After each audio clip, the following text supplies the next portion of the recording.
मंडळी, तुम्हाला माहित आहे का खमण आणि ढोकळ्यामधला फरक? चला तर मग आजच्या व्हिडिओमध्ये आपण जाणून घेऊ. खमण हे फक्त बेसनापासून, चण्याच्या पिठापासून किंवा भिजवलेल्या हरभऱ्याच्या डाळीपासून बनवले जाते. याला रात्रभर आंबवण्याची गरज नसते.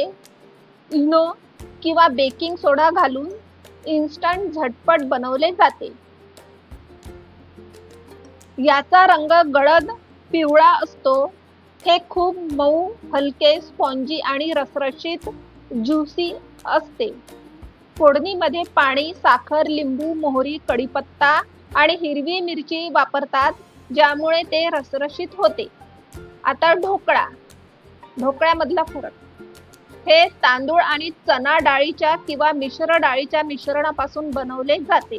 तांदूळ आणि डाळ भिजवून वाटून ते पीठ रात्रभर 8-10 तास आंबवावे लागते. याचा रंग पांढरा, फिक्कट पिवळा किंवा ऑफ व्हाईट असतो. हे थोडे घट्ट, धान्यासारखे ग्रेनी आणि कमी रसरशीत असते. यावर फक्त तेल, मोहरी, तीळ आणि कोथिंबीरीची सुकी फोडणी दिली जाते. पाणी घातले जात नाही. थोडक्यात सांगायचे तर खमण तुम्ही बाजारात जो पिवळा धम्म, मऊ, जाळीदार आणि गोड आंबट पाण्याचा रसरशीत प्रकार खाता त्याला खमण म्हणतात.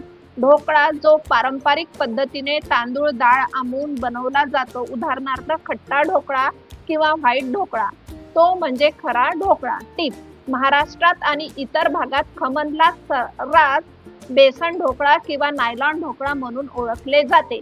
अशाच छान छान माहिती जाणून घेण्यासाठी किंवा टिप्स जाणून घेण्यासाठी माझ्या सावजी किचन टिप्सला सबस्क्राईब करा, शेअर करा, लाईक करा आणि कॉमेंट करा. बाय.